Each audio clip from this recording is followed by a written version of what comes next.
You are listening to Offensive Lines with Marlon and Boyd. Small stakes NFL gambling for the average fan. Welcome to Offensive Lines.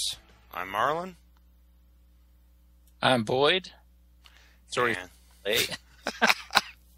You fell asleep at the switch there. Snap for a second. Well, coming off, this is week 16 of the NFL. One more week of the regular season after this. No shitty football to talk about, so that's good.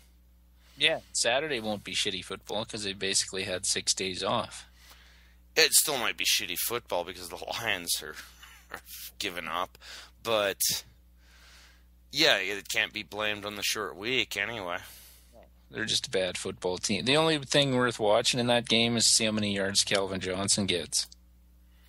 Yeah. I would breaks Rice's record on Saturday. They're playing for nothing else. They're better off losing at this point. Yeah, they are, and they showed it in Arizona last week. Yeah, and I know we don't talk about fantasy here, but I have to vent a little bit.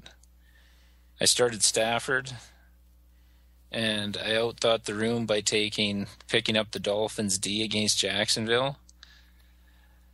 And Arizona's D had 26 points, who I have, and Cincinnati's D had 21, which I also have. And I started Matthew Stafford, who got me a whopping 3 points, and Tony Romo only had like 21. So I screwed myself, and I'm down 20 points in the final. Yeah, well, I worked with your opponent, and he said, well, I was kind of glad he chose the worst defense he possibly could have. Wow. They're not, though, when you look at the statistics. Well, and they only gave up 3 points. Yeah, the other teams had 4 or 5 turnovers. I could have started the Titans D and got 20 points. But again, well, we don't talk fantasy. In our gambling, we had a pretty good week. We hit our parlay with Green Bay and Seattle. That was a nice payer. And we had Dallas over the Steelers, and that was a knuckle... white knuckle game, that one. Yeah. But we came through in the end. Our third bet, however, I think goes in our Hall of Infamy. We took the Giants to win straight up on Atlanta. 37-0 shutout? I can't even remember. I know that the Giants score was 0. Yes, we were reminiscing. It was quite possibly worse than our Cowboys pick over Philly the year before, when Philly rolled them by about 30. So there's a couple. But those two are 1A and 1B in whichever order you want to put them. But a nice solid profit. So you can't win everything, but yeah, that one was hilarious from minute one. Well, the Dallas game had me a little nervous because I was driving back from the airport checking it on my phone, and it's 17:10 Dallas. When I stopped to pick up a few things, I get back in the car, check it again, and it's 24-17 Pittsburgh. I'm like, what in the hell is going on? And then by the time I get home and turn on the TV, it's 24-all. I'm like, what am I? I'm missing a good game. But it turned out okay in the end. Carr made a nice pick, ran it back to the half-yard line, kicked a field goal, and we were smiling. It was a good pick, too. Wasn't a terrible throw or anything. That was a good defensive play. And I still can't. I know the game was close and it went into OT and that. I still can't believe Dallas was an underdog at home to Pittsburgh. No, not after Pittsburgh had lost to the Chargers the week before at home. I don't get that either. But a new week has dawned. So, should we get right to the games? Let's do it. All right. First on the sled is the aforementioned Saturday night game. Atlanta is favored by 4.5 going into Detroit on Saturday night. Bring your handguns.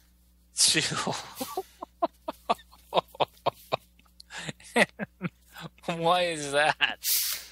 I've heard things about Detroit downtown on a Saturday night. This could be an angry crowd coming out of the Ford Center. Well, we should mention maybe there won't be a game on Saturday. The world's supposed to end here. Well, Right now. Well, no, we've no. It was tomorrow already in Australia. Like it. I don't know. when I got up this morning, it was already tomorrow. So And the world hasn't ended yet. So no one's really clear on when the date began.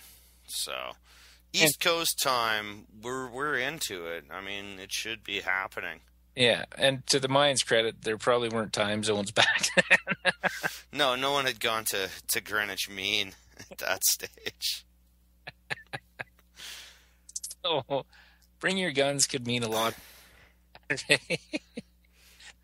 I like Atlanta in this game. They don't really have much to play for. Really, I think, haven't they clinched best record, or can Green Bay catch them? No, they've clinched. So they've got home field throughout. Not that I'm sold on them even after they crushed the Giants. Because that's the Giants of the Tom Coughlin era.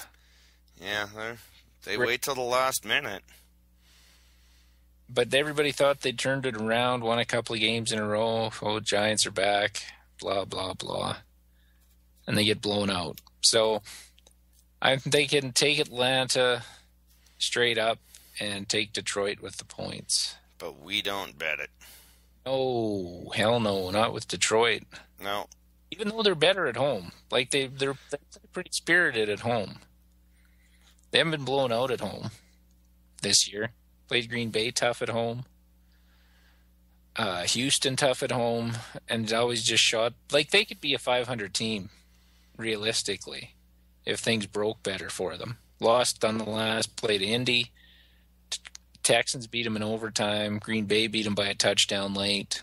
Like, I know they're 4-10, but they could be 7-7 just as easily. Oh, yeah, and I think even slightly better. Not a terrible team. Their secondary is atrocious. They can't guarantee that anyone won't come back.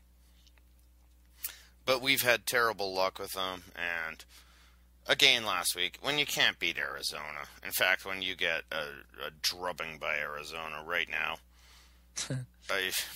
I don't know with Detroit, it's a nightmare. All right, moving on. We have Buffalo getting 6 points. 5 points. 5 points. Going to Miami. Well, I like Miami in this game. I think we might have to put this one in the mix. I don't disagree much. Their defense, Miami's defense is really good. And they're going to get enough out of Bush. And I think they could. I don't even think we'd have to tease this one if we decide on picking it. I like Miami that much in this game. I'm more interested in the tease right now, but I don't argue your points. If we can find a good match for it, yeah, we'll just parlay it. Buffalo looks confused. They didn't speak Canadian or something.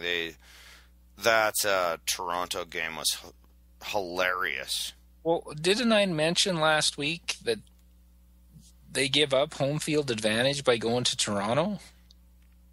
Oh, the Toronto fans were openly mocking the Bills. But I know they do it for money because they live in a small market, and Rogers paid them $80 million or so, $78 million, I guess it was, for the rights to have those 5 games. So that's just money goes straight in their pocket. But how do you put Seattle in a dome? They stink on the road, and you take the weather as a factor away. I knew Buffalo was going to lose that game. That's why we bet it. Yeah. And they said there is. I've watched some. I didn't watch any of that game because it was a blowout almost right from the start. But the crowd, there is no crowd. They're way away. Like in the NFL, the stands come right up to the sidelines. They're playing in a multi-purpose stadium in Toronto, and the fans are way back from the field. There's no atmosphere because people are just going because it's an NFL game. They're not really committed to the Bills. And it's like watching a game London actually makes more noise than Toronto. Canadian sports fans, they're passionate, but they make no noise. It doesn't matter. You go to a hockey game, it's the same thing. You go to a Riders game. Somebody scores. Well, okay, there's exceptions, but you go to a hockey game in Canada outside of Montreal, maybe Toronto, and they sit on their hands till there's a goal. There's no just random cheering or anything. It's just you can hear the skates on the ice, and it was like that in Toronto for football. I don't get it. And the players finally came out and said something about it this week. That they didn't understand and thought it was a joke that they had to come up to Toronto and play. Because you have no home field advantage. You might as well fly to London. Yeah. Yeah, and you'd probably get more from the league if you do that. Yeah, why not just say we'll go to London every year? Yeah, they're on the East Coast, Buffalo too. But yeah, I do like Miami quite a bit. The defense is good. And Buffalo's... No receivers. Miami isn't a terrible team, by the way, in my opinion, at this stage. They're just not very good either. We need them to lose. Oh, I know. We'd be betting against ourselves, but we could call this a hedge bet. Because what are they? Are they, 6-8 right now? I think, yeah. We need them to under 7.5, so they have to lose one of the next two. Well, that's going to be in the mix for sure, in some capacity. Our next game is Cincy +3 at Pittsburgh. I want to take this one straight up. Cincy? Yeah. Take the 3. We've been burned before by Pittsburgh at home just doing something, but I don't disagree with this. Pittsburgh is a reeling football team. They're banged up. They've got no offensive line.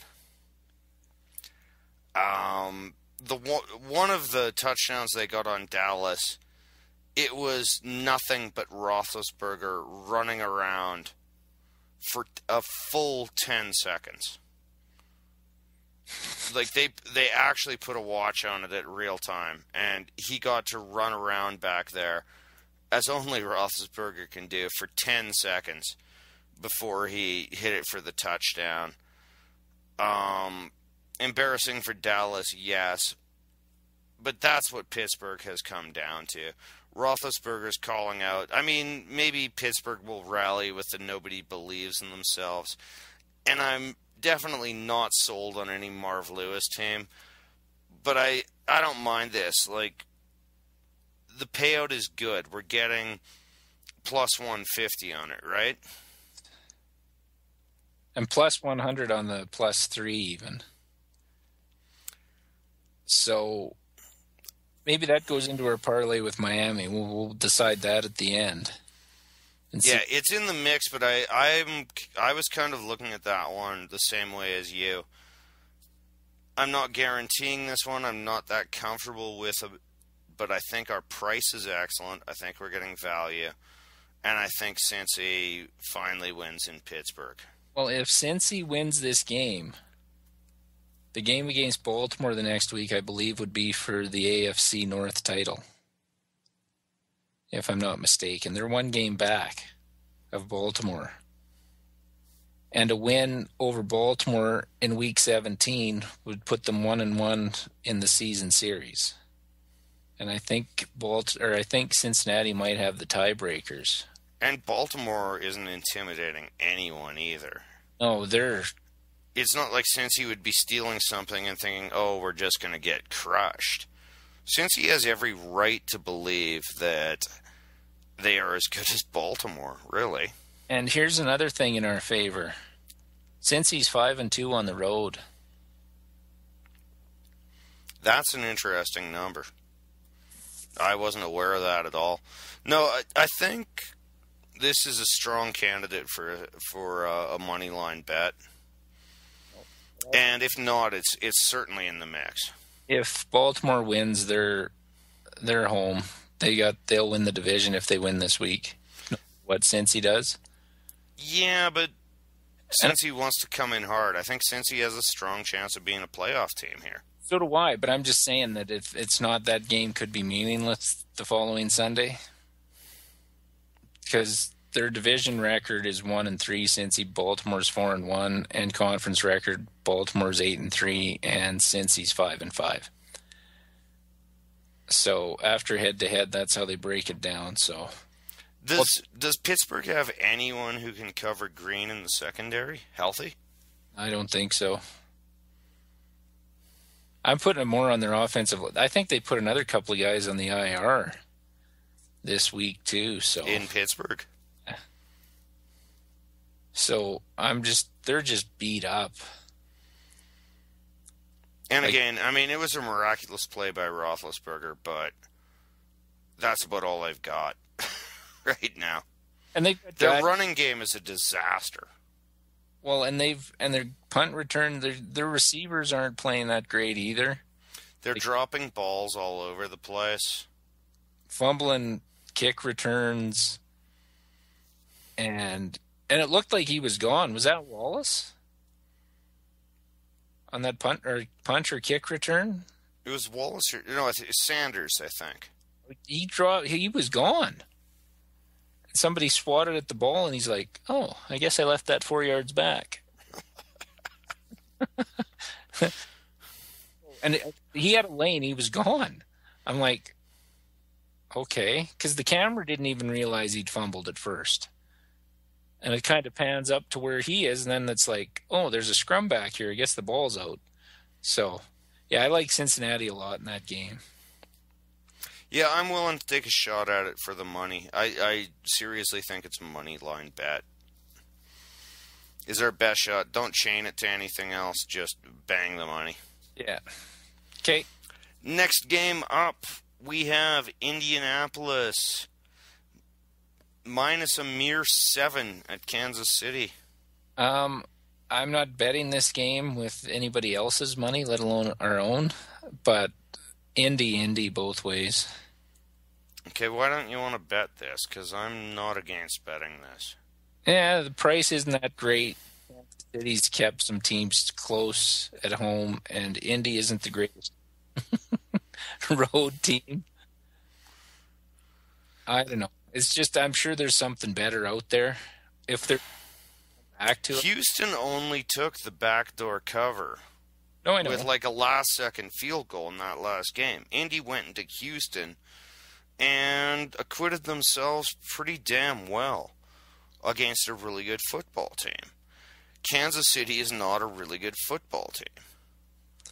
No. 7? I thought this was a gift. Early Christmas. Now, the last time I said this about Indy on the road, the Jets whomped them. So, point taken. But I really think that this should be considered. Kansas City put up nothing against the Raiders. One of the worst defenses in the league. Indianapolis. Nothing, nada, zip, 0. Indy's 3-4 against the spread on the road. 6-1 at home. Yeah, well, one of the 3 and 4 was that Houston. And again, that took like a late backdoor field goal to cover. I thought that was going to work. Yeah, but one of the covers on the road was the last-second touchdown in Detroit, who's 4-10. So we can argue both ways on that. I still want to talk about this one later. Like, I'm serious. I saw this line, and I thought it was a gift. Oh, the Chiefs are 2-12 against the spread. Yeah, you could look at their numbers, home or on the road. 6 at home, 1-6 on the road. Shout out last week by the Raiders. They had their one blip Yeah, but they only gave up 5. post-suicide, and that's it. They only gave up 5 field goals last week, and that's against the Raiders though. So Yeah, that was Carson Palmer. This is Andrew Luck. I mean, I like this game a lot. I think 7 is friendly.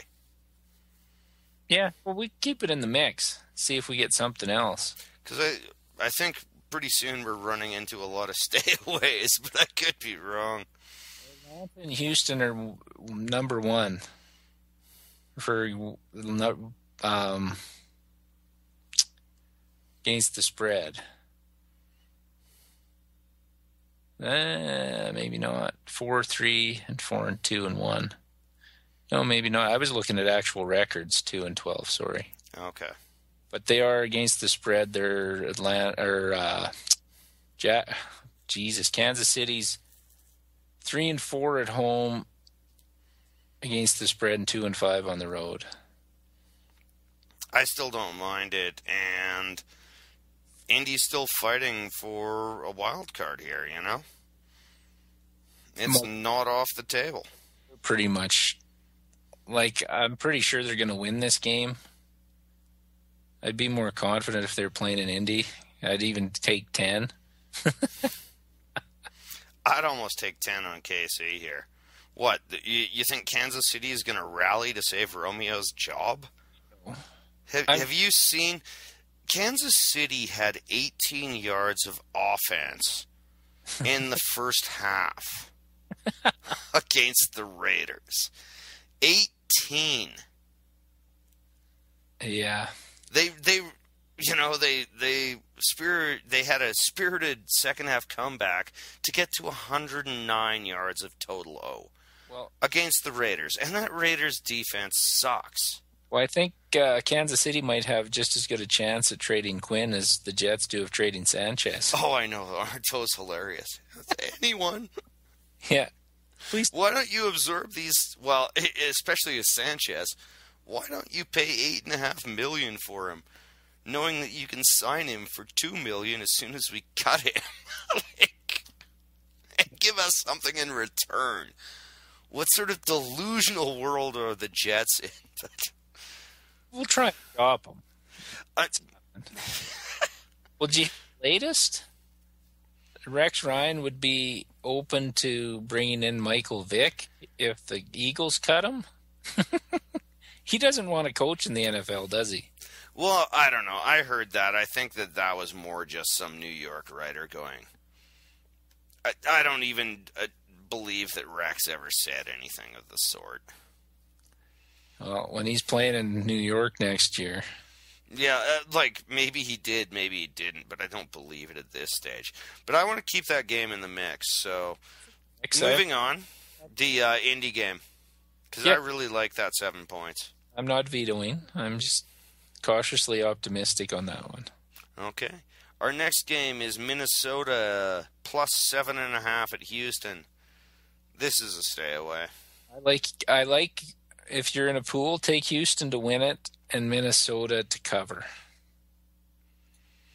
Adrian Peterson's going to go for 170. Well, they're just going to keep feeding it to him, looking for the record, and why not? It's not even that. He's all they have. To win the game, they have to feed him. I don't even think it's about the record. They're still alive for the playoffs. They're going to try and win the game, and he is the only weapon they have to win the game. Because they have receivers. Without Percy Harvin, they have no receivers. They're winning that game in St. Louis, and Ponder's got like 70 yards passing. Okay, I can name one of their tight ends, Rudolph. Who the hell are their other receivers there? Is that a Christmas tie-in, or? Well, it could be, yeah. But Does he have you're right. Like, who are their wideouts? I have no idea. Not a clue. Can't say as I've watched one Minnesota game this year. When they played Tennessee, I didn't have my Sunday ticket hooked up yet, so I didn't even see that game. But Peterson, he's an amazing story. Never seen anybody do what he's doing. No. He might be on the Ray Lewis treatment program, but it's still amazing what he's doing. allegedly, in my opinion. Because whenever you see something you've never seen before, I always question it. I used to think like everybody else, oh, he's just a fast healer. Or, wow, he worked out hard in the off season. He put on 15 pounds of muscle. Well, we know that doesn't happen without help now, pretty much. Well, in this case, I tend to believe it's more the European stem cell. Well, we don't know what they're doing over in Europe. Well, yeah, and I don't know. It's a lot of fun to watch. I mean, Marlon, I'm on the record as saying I don't care if any of them do whatever they want. Just don't try and play me for dumb that these guys aren't using anything. Because it's ludicrous to think that everybody in MLB was using it for 15 years and nobody in the NFL ever gets caught. Guys, it's not scrub guys. Like that Black from the Redskins got caught and suspended for 4 games. And he put on 50 pounds in the offseason. He said, yeah, I just ate a lot of peanut butter and jelly sandwiches and drank protein shakes. Well, fuck off. That might have happened years ago, but not anymore. And when a guy comes back from an injury that usually takes a year, and it's usually year 2 before you get fully back to normal, and in 9 months, he's back to going to break possibly the rushing record. Yeah. I'm skeptical. I don't care, but if it all comes tumbling down in a year or two and he tests positive for something, it wouldn't surprise me. Thing is I don't know that the steroids do anything in particular for the ligaments. So, GH, steroids help you heal faster. Yeah. Well, it helps you train more intensely, so. Yeah, and if you're trying to strengthen the muscles around, like, you probably haven't read this book yet, but Tony Siragusa played with no ACL in both knees. He just worked like a maniac to strengthen the muscles around his knee and ended up playing like 12 or 13 years in the NFL. So if you're taking steroids, you could probably get your legs pretty strong in 9 months. Fair enough. We'll answer those questions in the future. Blood test. I want a blood test. But I'm taking Minnesota to cover, Houston to win. Fair enough. Our next game up, a surprising New England team goes to Jacksonville. I'm staying away from this game. Me too. I tend to believe that New England is going to take out their frustrations and roll 50 on a hapless Jaguars squad. Well, they still have a chance at scoring 7, don't they? At which? At scoring 700 points, I think. Wouldn't they be the first team to score 700 points? Yeah. Oh, no, 600. 600. Yeah, they've got 506. And they've got the record for first downs. All of these records that really don't mean a hell of a lot to me. Oh, but that would be something Brady and Belichick would... This would be the FU kind of mode. Yeah, it's FU mode, but 14.5 points. Yeah, I mean, New England's got to be looking ahead to the Denver game next week. No, they don't play Denver. Don't they? Oh, they played Denver already and beat them. Oh, okay. They played Miami, I think, last game of the season, if I'm not mistaken. No, they beat Denver already. Remember when Indy was starting off so crappy in all those games, and they got behind by 21 and almost came back to win? Or Denver was doing that. Denver, not Miami. One of those Manning teams. Let me see here. Yeah, Miami at New England. Oh, okay. But I take New England both ways in this game. I just don't want. Oh, absolutely. I don't hesitate. I don't feel like laying 14.5. Oh. Not after the way their defense played against San Francisco. And I know Jacksonville is not San Francisco, but that defense looked atrocious. All right, moving on. Yeah, but pool-wise, I'm going New England. There's no question. Yeah. Our next game, New Orleans at Dallas. New Orleans plus 2.5. I don't want to bet it. Me either. But see, this is where Vegas just messes with my head. How is Pittsburgh a 2-point favorite? And New Orleans is plus 2.5. Yeah, I find the Saints more frightening than the Steelers. Their offense. Yeah. But Dallas could put up 50 on New Orleans defense as well. Because it's atrocious. And believe me, I'll be starting Tony Romo this week. Against the Saints defense. No brainer. But for our gambling sake and for karma, because we have Dallas to win the AFC East and they have game to have any chance at it. Well, I guess they don't. If everybody else loses, if the Giants and Washington, well, they can't. Yeah, if the Giants and Washington both lose and Dallas loses to the Saints, we still have a shot. But Dallas really needs to win this game for us to have a shot at winning the East. Yeah, it's absolutely pivotal. I think Washington's going to roll Philly, so they need to win this game. And I prefer Dallas overall. They're a slightly more complete team, but in no way am I confident. But if we've seen anything, if Dallas can get a pass rush on Breeze, it could be another 5-interception game. So I'm hoping. It's all about the pressure. But, yeah, I'm not confident. No, I don't want to bet. And, yeah, I liked your statement that the South Vegas fucks with your head because, seriously, how was Pittsburgh favored going into Dallas? Well, the only thing, and the thing to me is that you would think, like, they're two of the most popular teams nationally, Dallas and Pittsburgh. You'd think the money'd be about even. The only thing I can think of is that there was more money coming in on Pittsburgh, so they're just trying to get the Dallas money coming in to even it out. Well, there must have been. And the other thing is Dallas at home has, in the new stadium, has a pretty terrible record because everybody who owns seats just sells them. Dallas really doesn't have much of a home field advantage these days. 4-3 at home this year. And that's probably their best record at home. And even when you watch the game and listen to it, an official will come out and make an announcement, and there's a vocal cheer for the opposition. People are traveling to Dallas just to go see a game in that stadium. It's probably 20% opposition fans in there. Yeah, and here's a scary stat. They're 1-6 at home against the number. 5-2 on the road.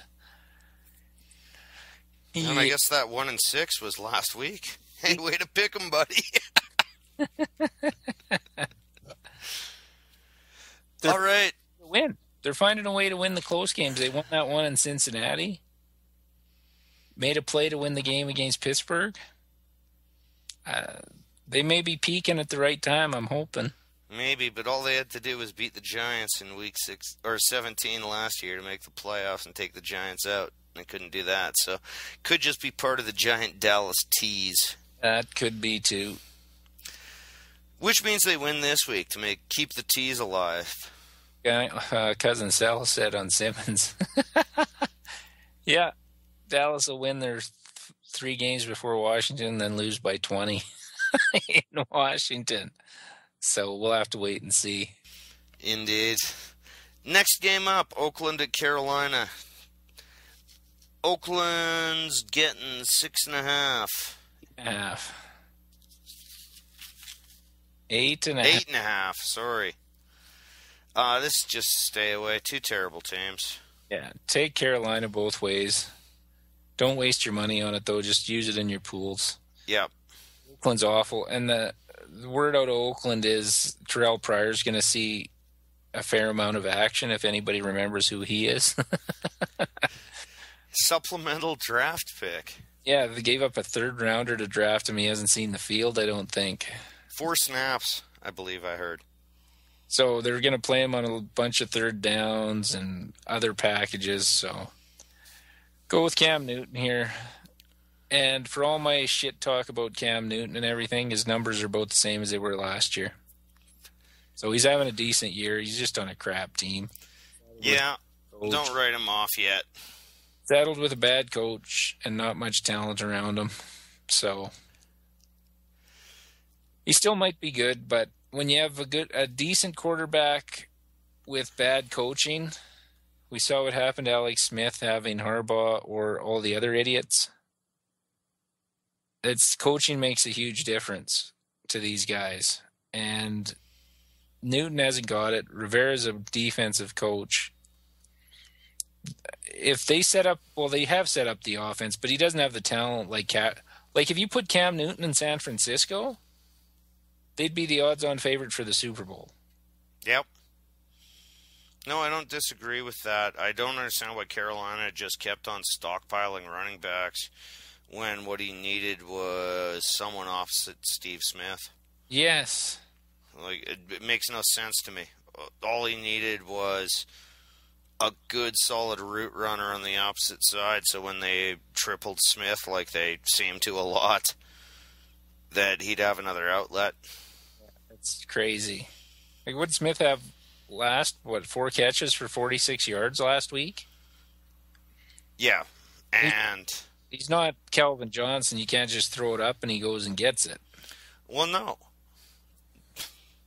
He's still really good, but you've got to have another weapon. Well, even a tight end would help them. Yep. And they just kept on buying running backs. I don't know if they heard somewhere that they were going to stop making them soon or what, but they're paying like $70 million to running backs on that team. I don't get it. Yeah, and then you throw in the quarterback, it's more like $100 million. Yeah. All right, next game. We can't bet it anyway. San Diego is plus 2.5. Going to the Jets, and we don't even get a chance to beat on Sanchez. But if you're in a pool, take San Diego. Please. Greg McElroy put up a whopping 70 yards when he came in for Sanchez against the Cardinals. And I know San Diego doesn't really play well at New York or haven't in the past. Against New York. Usually it's at home in San Diego. New York just fucking owns our fucking asses. I hate them. But, yeah, in this case, I'm actually saying take San Diego. And this would be one I would bet on the money line if we were actually betting this. I know we can't, and I'm not advocating we do, but if it was one that was in the mix, I would take the money line on this one. That's how confident I am that the Jets suck. Because you know what? As bad as Sanchez was against the Titans, McElroy's not going to be much better.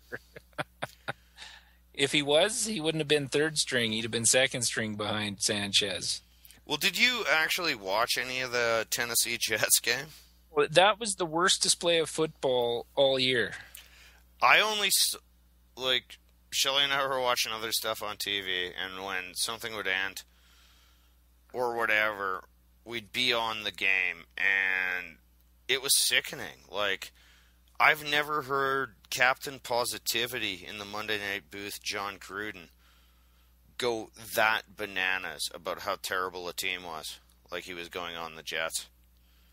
Well, it was brutal. The throws he was making, like that last interception that Griffin made at the 2, it was into triple coverage. And he was throwing it late, and his footwork was terrible. Well, I hate to say I told people so. Oh, we love to say that. But I told you this his rookie year when they played the Titans. And we gave him that game with turnovers inside our own 20, so. And that 17-yard punt. Oh. One of the rare timing where I actually saw part of that game was when they sent Tebow in for that 5-play sequence. And Gruden was screaming, Tebow doesn't even know any audibles. They're lining him up, and as soon as they see him, they are just plugging holes and run blitzing. Yeah. Tebow doesn't know how to audible out of it. And he can't throw. You could give him 1,000 audibles. True. I was actually talking to a guy this week, and I said, yeah, Tebow's just awful.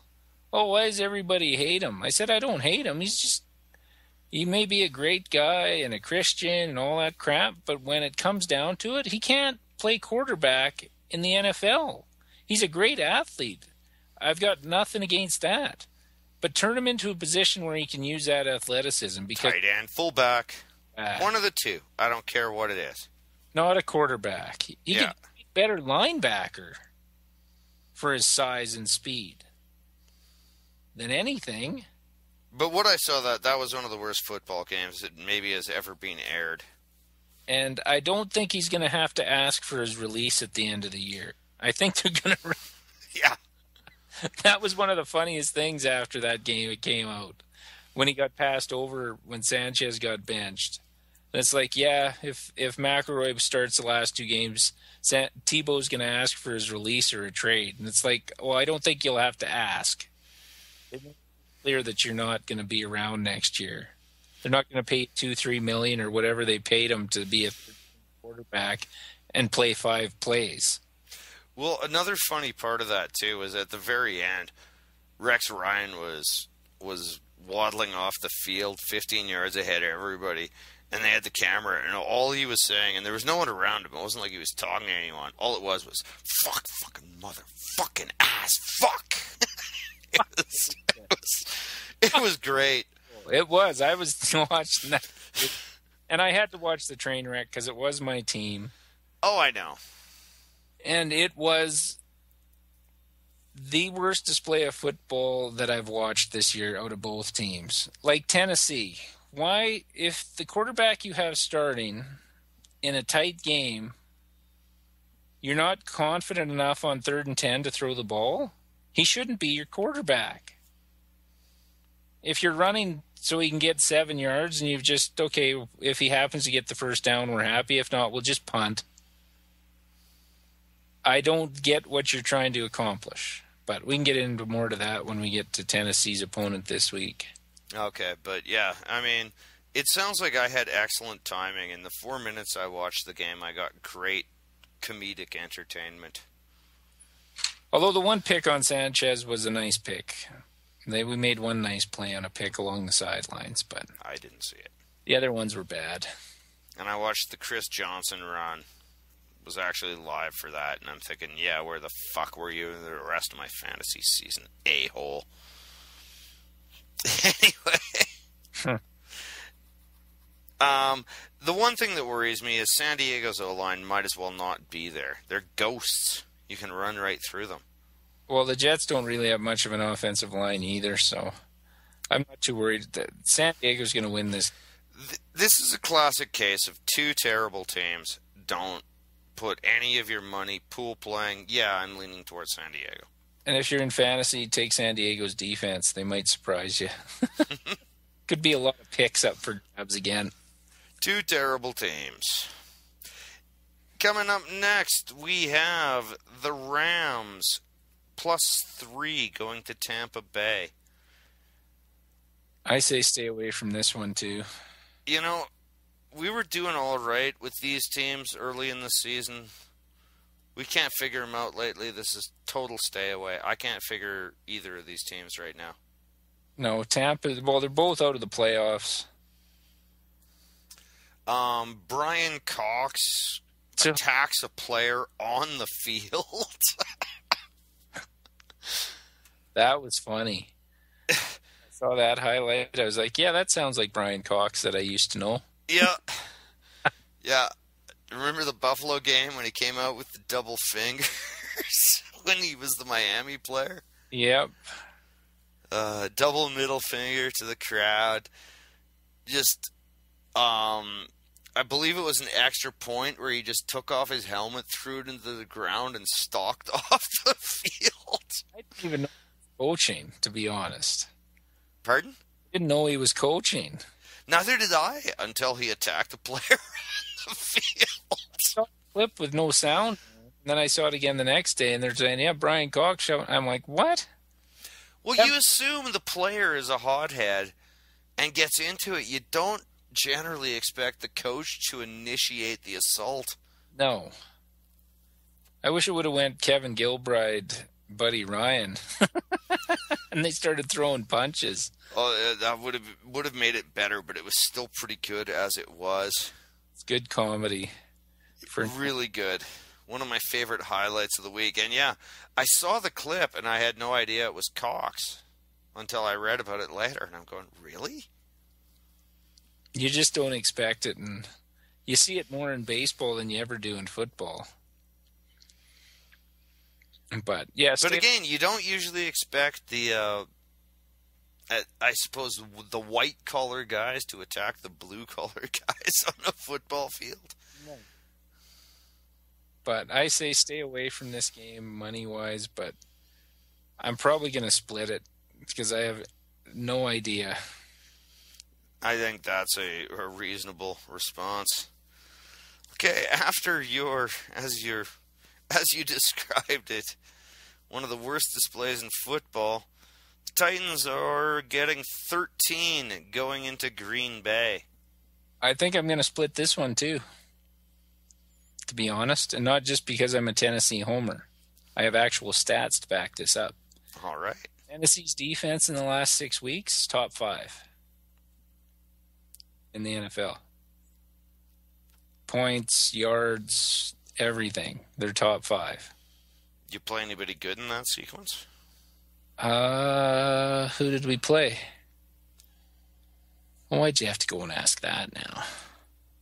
But Green Bay has struggled. You played Jacksonville. You played the Jets. Those are the only two I recall right now.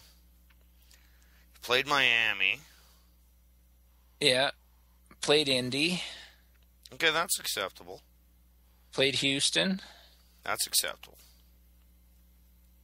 And Jacksonville, like you said. Yeah. And we had a bye week in week 11. And week 10, we beat Miami 37. Yeah, Miami, yeah. I was right on two of those. No, but the Houston and the Indy well, even make that number believable. Okay. Miami 37-3 on the road. Yeah. That's still pretty good. Miami hasn't been horrible on offense this year. A little hit and miss, but we had a pretty good game that game. Well, you kind of broke them. They were on a bit of a string until you crushed them there. Yeah, they helped our bet, too. You did. No, the split's not a bad argument in this game. Bay's had trouble blowing people out with big spreads. Like, they struggled. Did they cover against Jacksonville? I'm just looking up Green Bay. They're 4-3 against the spread at home, 4-3 against the spread on the road. So, no, the split's a good argument here. I really don't think you're going to beat it, but also Green Bay's run defense is weak. And you guys can commit to total pass defense because Green Bay's run offense is virtually non-existent. Our pass rush has been fairly good the last 6 weeks. And the O-line in Green Bay isn't that strong. So, and I know Green Bay could put up 21 points in 5 minutes on our defense the way it played earlier in the year, but Green Bay hasn't been blowing people out. They've been getting big spreads and not covering this year. So that's why I'm splitting it. Not because I'm a Tennessee homer, but no, you never say that. Game unless Chris Johnson goes for about 225. Okay, but let's move on. Just want to say one thing, and I don't need to watch the game. But what we've talked about the last couple of years with Chris Johnson, the stutter behind the line, blah, blah, blah, does the juke stops, jumps to the side, then tries to reaccelerate. That 94-yard touchdown run, he was running, took 2 steps, cut to his right, and blew through the hole like he did 3 years ago. Was one of the first times all year he hit the hole like almost full speed. And he broke it open. He's trying to do that on every run, and it's pissing me off. I was talking to my sister during that game, and I said, they were talking about him not being in Tennessee next year, and I said, I wouldn't care if he was gone. I would rather have a running back that got me 4 or 5 yards and set up second and medium instead of second and 10 all the time. After that run, he had like 20 carries for 25 yards or some fucking thing. Like, it's not... You need a guy... I would rather have a guy get 120 yards at 4.4 a clip, which he averaged out to, but just do it on a consistent basis. And I don't need 95-yard runs. I need you to get 30. If we had a running back that got 30, fine. But this waiting around where he does it once or twice a year, and then he gets 2 yards here, 3 yards there, it doesn't help your team any. He's a big reason for a lot of our 3 and outs, because you get in 3rd and 7 all the fucking time, and you're not going to complete. Look at New England when they were in 3rd and long situations. New England was 2-15 on 3rd down with the best quarterback in football. What are you going to do with Jake fucking Locker 3rd and 7? Fair enough. To cross sports analogy, I'd much rather have a 275 hitter who rarely gets a home run than a 175 hitter who smacks all his balls out of the park when he finally catches wood. It's 25 home runs. Yeah. So that was my Tennessee rant, and it sounds like they're going to keep Johnson. Came out in the news. Well, they kind of have to. There's nothing they can do with his contract. They can't trade him. You just cut him and save $10 million and draft a guy in the 2nd or 3rd round to replace him. Maybe. Like, look at all these teams. No Sean Marino comes off the scrap heap. You've got Alfred Morris in Washington. You've got all these guys that come out of nowhere as running Martin in Tampa. Like, you don't need to pay $10 million for a running back that can change your team anymore. No, that point is made, and that's more an off-season topic when we're getting down to bitching about our teams. We got to keep this moving here, man. Yeah, I know. The next game up, Washington is giving... Is that a 6.5? I know the numbers are hard to read on this site. I got a printout, and I'm just tired. My eyes are all screwy. Washington is laying 6.5 going into Philly. I still think it might be in the mix. It's close to in the mix. 6.5. I don't mind Washington in this one. LaShawn McCoy's coming back this week. Could help Philly. But Washington's just playing too well. I thought they'd be in trouble last week against Cleveland with a rookie. They dominated that game. Absolutely dominated it. Like, if they would have squeaked out a win, I would have said, fine, nicely done. But they actually came out and they absolutely dominated against a Cleveland team that I have a lot of respect for. Yes, they've been plucky. Yeah. No, I mean, I have a lot of respect for the way Cleveland has been playing this year, in spite of Whedon, who really is a disaster. Well, did you see the report that Denver was going to draft him if Manning didn't sign with him? Funny how things turn out. Yeah, no kidding. Now Elway looks like a genius, but he could have looked like a buffoon. Yeah. But I like... No, I'm not against betting this game. Though I still think it's the weakest of the games we've talked about. Well, I don't think... There's a lot of points, and I worry about Griffin being a little tentative on the knee. Nah, I don't think so. But here's what I was going to say. You know how every year there's one story, one guy that kind of carries a team and gets them to an improbable playoff berth?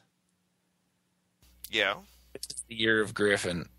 He's been the biggest story in the league, even more so than Andrew Luck, who's having a great year. When's the last time you had a white franchise quarterback like Luck come into the league and have Robert Griffin outsell him in jerseys? Griffin's the leading jersey sales in the NFL this year. So this just seems like one of those things where I know we've got Dallas to win the East. I think Washington's winning the East. Yeah, it feels like the team of destiny. I have little hope of it actually happening, but until we're mathematically eliminated on that bet, I'm still going to cheer for it. But Yep. I don't see Washington faltering here. No. And they're playing well on both sides of the ball. Yeah, I still don't know how they're doing it with whatever gang of rejects they're using as receivers, but they're doing it, and it's amazing to watch, really. Well, Garcon's back, though, now, too, so that helps them a lot. Yeah, Santana was, but whatever. It's a very nondescript group, and the fact that they, again, that Cleveland victory was really impressive to me. Well, and Alfred Morris looks like he'll probably run for $150 against Philly, too, like he did against Cleveland, so... Yeah, as long as, Shanahan will run the wheels off him in a year or two, but... Doesn't matter. That's my point with Chris Johnson. Yeah. Plug another one in from one of these schools where they have 5 running backs on their roster. Okay, done with that, so... Yeah. Yeah, don't go back. All right, that one's in the mix. Our next game, Cleveland at Denver. Cleveland's getting 13. I want to stay away from this. Although Cleveland does have a lot to play. I think Cleveland's going to win this one by 21 to 24 points. Cleveland? I mean Denver, sorry. Jesus. Misquoting names and fucking everything else. My head out of my so-called ass. Well, I guess it is an ass. It's not a so-called ass. Denver's going to win this game by 21 to 20. But I don't want to bet it. Spreads like that are just too freaky. Anything can happen. Backdoor covers. Give up a late up 21. Give up a touchdown late or some fucking thing stupid. Up 20 with 3 minutes left and you just let them go down the field. Don't like it. So. Yeah, I like Denver both ways, but I don't want to bet it. No. Chicago at Zona. This is my definition of a stay away. Yeah, Arizona could win that game. Who the fuck knows? Well, I don't know what happened to Chicago's running game. Forte looked like the best back in football last year. Hardly hear about him this year. Nope. Cutler's got eyeballs on only one receiver, which is Brandon Marshall. So, and Arizona's defense at home is really good. Not great. Overall, Arizona's defense is pretty good, but it's hard to defend a 20-yard field. Yes. But the defense has been pretty strong all year. It was the reason they won their first 4 games. It was the reason they won the game last week, basically. They put up, 4 picks and their 3 forced fumbles, and it was ridiculous numbers. So, could Chicago win this one by 7? Yeah. But I think this comes down to a last-second field goal for either team to decide it. I'm probably going to split it because... Yeah, I'm going to follow your P split. Yeah, well, I've been good on Chicago lately because I've been convinced that they're going to lose, but I just don't know against Zona. They might be good enough to beat them. Yeah. But favored in Minnesota and lost. Get beat at home by Green Bay when Green Bay did all they could to give the game to them.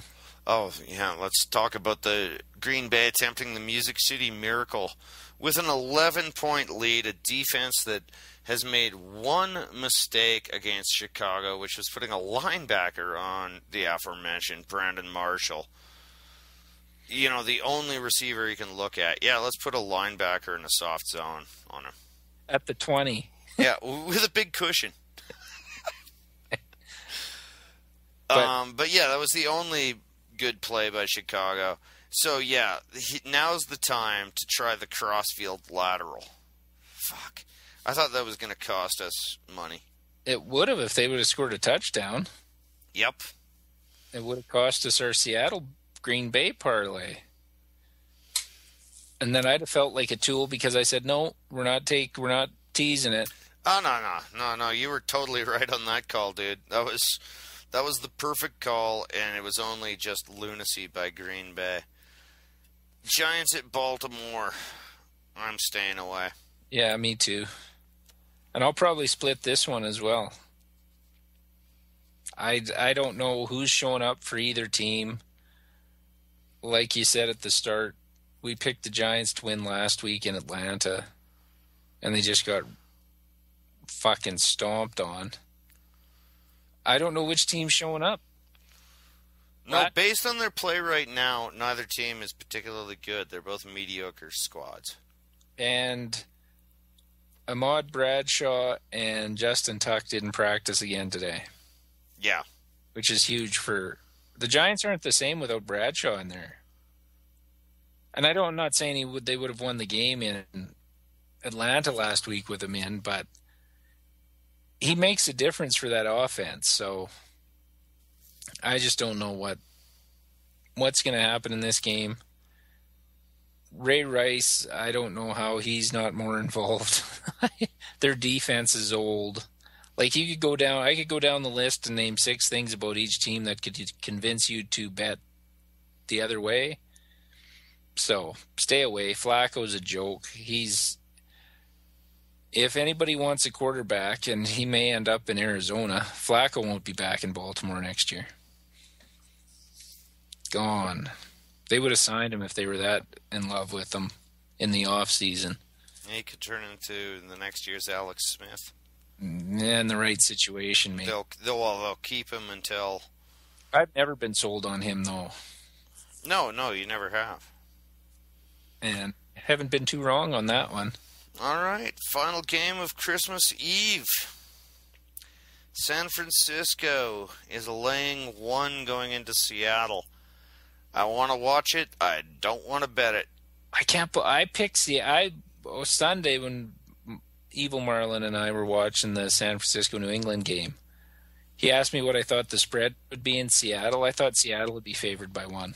That was my guess. I thought Seattle would be the favorite here. Fair enough, but we're only talking a 2-point swing there. I mean, I don't disagree with that. But they're basically saying San Francisco's 4-point favorites because the home team starts out. Yeah. So, I wish there was a money line on this. I honestly think Seattle's going to win this game. I don't. I do. I'm in disagreement. San Francisco, after a strange game last week, proved that they could beat the best offensive team out there. Yeah, but what scares me is what happened to that defense. Was it just letting their foot off the pedal? I think so, partially. Time of possession suddenly favored, and San Fran seems to struggle with the hurry up, but I think they'll start to fix that. But they had a lot of 3-and-outs on offense against a mediocre defense in New England, and they couldn't get off the field. San Francisco does more situational switching on defense than any team in the league. So if you want to beat them, you just put your personnel out there and come at them. Don't let them make the adjustments. I don't think Seattle's capable of that. But can they chase Russell Wilson around all game and still be effective? Maybe. I mean, I certainly don't want to bet this. I'm really looking forward to watching it. No, I'm not. I don't want to bet it, but this is the best game of the week. Oh, easily. And it's too bad that San Francisco beat New England. I know Evil Marlon was happy, but this game would have been so much more meaningful if San Fran had lost to New England. This would be for first place in the NFC West. But well, yeah, we discussed that last week. But we got to get to our bets here, my friend. All right. Yeah, we're right on the hour mark, aren't we? 5 minutes past, but... That's not too bad. Okay, so we have 4 live games. Definitely want Cincinnati on the money line. Yeah. Even if we lose it, the price is too good. We're taking value. Boom. Nail it. Ooh. The money line actually went up in our favor. It's now plus 155. Thank you, Steeltown. So, $10 bet, Cincinnati to beat Pittsburgh straight up on the money line. $10 bet pays $25.50. Done. All right. Now, you liked Indy? I really do. Okay, well, let's go. Would you want to do Miami Indy on a parlay? No tees? Yes. Oh, wait a minute, though. We can't bet... Yeah, that's all right. Okay, continue. So we have Miami -5 at home facing Buffalo. And we have Indianapolis -7 on the road at Arrowhead Stadium in Kansas City. $10 bet pays $35. It's not so bad.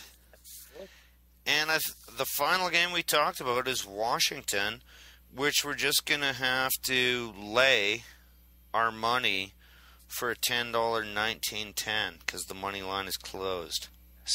And the money line we're better off playing here. Yeah.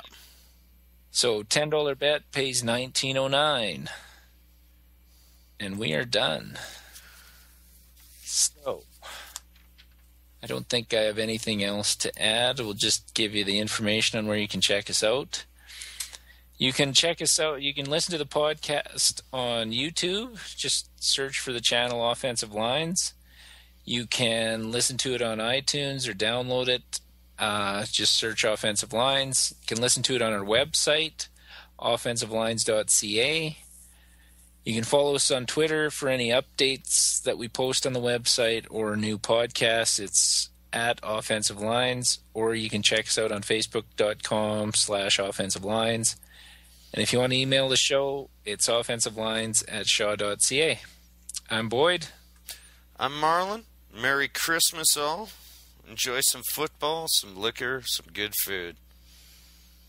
Liquor? I hardly knew her.